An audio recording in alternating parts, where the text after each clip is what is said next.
It is Careers Week, and we are putting some equine careers in the spotlight to give you an idea of what is out there and some of the ones you might not have thought about that you can have a go at. And I am joined by Lucy Phillips from our very own World Class programme.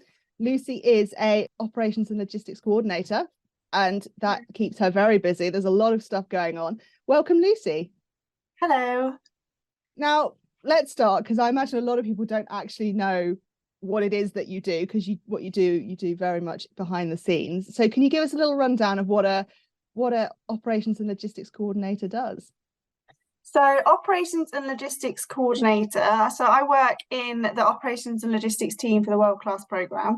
And as a team, we are responsible for basically getting the teams to the podium. So literally getting them there, flights, hotel bookings, travel, ferry crossings, tunnel crossings, actually getting them there, as well as all of the things that they do when they're there. So team dinners and obviously staying in hotels, accreditation, entries. We help the entries, especially for Olympics and Paralympics and championships.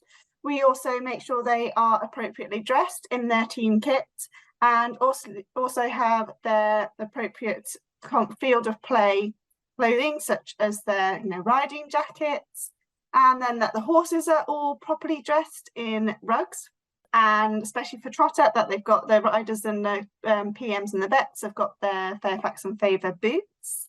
So yeah, we make sure that everyone gets to the competitions and then looks great when they are there. We are also responsible for making sure that we have the physio trailer at the event, so the physios can work out of that, and also all of the equipment that is needed for a competition for like R&R stations, so tea and coffee, making services, whiteboard so that people can write on the times of the competition. Connect 4, the board game is always coming with us to championships, because there is quite a lot of downtime in between for staff and athletes, where they can have a nice game of or league of Connect 4. A gazebo to make sure people can shield from the sun, fridges, food, drinks, water, bean bags. Yeah, we basically pack everything in our containers and our trailers to take it to championships and Olympic and Paralympic Games, including the kitchen sink, and yeah, everything. We try to think of everything. I have to say, you guys, it is the envy of the other nations when we turn up at the stables, because it is just there. It's all set out, beautiful red, white and blue, Union Jacks everywhere, slush puppy machine, which is my favourite. I do enjoy that one when I go and visit. Sometimes I visit just to use the slush puppy machine. Yeah. Probably shouldn't say that. Good hydration. And also, some of you listening might have seen the pictures on our social media from Herning of the bunting and the flags and the stable decoration. And yes, that was the handiwork of Sophie, Alex, Andrew and myself when we got to Herning a couple of days early before everyone else arrived. So yeah, we made sure that everything was okay for the athletes when they arrived. Yeah, because that's the thing as well. It's you guys have to get in there first, set up the stables, the bedding, make sure it is literally ready to go at the moment those horses arrive. The ramp comes down, they come out, and the athletes arrive as well. The ramp comes down with those horses. They can walk into a freshly bedded, rubber matted stable with water, because they might have travelled a long way. Yep, they can come straight in, and it sort of feels like home from home with their British flags and Team Great Britain stable drapes and stable guards everywhere. And we also help to look after the owners to make sure that they have a really good experience, because they are a very, very important part of the team. When in the off season, when it's not championships and competition season, we're responsible for planning squad sessions, as well as helping the selection of World Class programme athletes onto the World Class programme. So yeah, it's very varied and very busy. I know, I was going to ask, is there a typical day in the life of Lucy? But actually, it probably isn't. It's probably different every single day for you, isn't it? It is different every single day, which what makes it really exciting. So one day we can be in the container packing up boxes and travel trunks for horses to go to Kentucky. Other days we can be behind a desk in the office planning competition season, so inputting everything into the calendar so everybody knows where the teams are going. So yeah, it is really varied, and that's why I like it so much. And how did you get here? What was the kind of the road that led you to the world class program? So I was actually a vaulter in the equestrian vaulting team for Great Britain for 20 years. So I did my first World Equestrian Games when I was 11, and then my final and fifth World Equestrian Games when I was 28. So having competed on the world stage, when I saw the job come up at British Equestrian, it was maternity cover. I was really interested in what happened behind the scenes, having been sort of on the field of play competing for so long.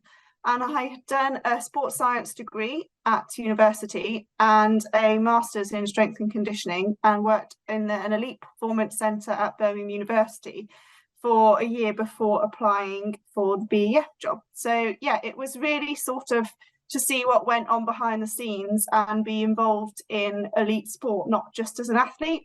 So I started at the BEF in 2014 and ran my BEF job alongside my vaulting career until 2018. So it worked really well. And yeah, British Equestrian were very supportive of my competing and working at the same time. And you say you're there for maternity cover, and we're now, what, 9 years later that you're still with us? Yes, yeah. So I was there for 9 months, and now I'm just starting this is going into my 9th year. But yeah, I really love the job. As you said, it's very, very varied. And even though we are not in the spotlight, we are very much behind the scenes. We are part of what puts those athletes on the podium. So yeah, it's a really cool job to be involved with. And what are some of your highlights then along the road that you've been a part of? I actually think that being every championship, because we are a very successful team as British Equestrian, and as soon as you see athletes standing on that podium, for example, Lottie Fry in Herning last year, it just gets you very, very emotional, because you have helped get that athlete to the podium. It's a massive, massive team effort. And yeah, it does get you quite emotional, that sort of hearing the national anthem, because actually, yes, the individual athlete has won that medal or the team have won the medal, but there are so many people behind the scenes that make that happen, that it makes you really proud. And you must have quite a good relationship with the athletes. You know, you're spending a lot of time catering to their needs, for want of a better way of putting it. And as you say, supporting them along the way. You must have to build these relationships with them and the team around them. Yes, definitely. So I feel like I do have good relationships with the athletes, and having been an athlete myself, I sort of understand in competition when to leave them alone, when it's not a good time to, go up and be like, oh, have you got enough t-shirts today? That sort of thing. So yeah, it has helped coming from being that athlete in that environment, because I do get the stress and the pressure of competition. But yeah, when it's downtime at team meals, and when we do actually have some socializing time with the athletes, that's not a lot, but yeah, it's really nice. And we've talked about the highlights. What are some of the difficulties in your job that might be a bit more challenging? So sometimes the being in that real pressure cooker environment with lots to do, when it is literally you are at the sort of sharp end of it, when it is medals at stake, that can be quite difficult. But as I said, coming from that sort of elite sport background and being an athlete has really, really helped me cope with that. So yeah, on the build up to championships and Olympic and Paralympic Games, it can get really, really busy and really hectic. And those are the days when you just need to get your head down, get the work done, forget that you might finish at 5 o'clock.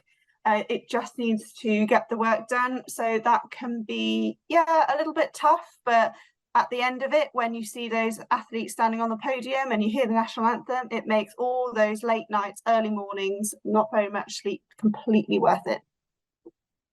And, we've talked about the different things you get going. What skills in particular do you think that the job has taught you, but also that you've brought to the job that help you be successful in it? So good time management and sort of management of doing a lot of things at the same time, because you have numerous projects and things going on, because whilst you are planning for championships and Olympic Games, you've still got the day-to-day running of the world-class programme to assist with as well. So you've got multiple things going on at the same time, so definitely time management. Attention to detail. So having been a vaulter, it's very much about sort of attention to detail.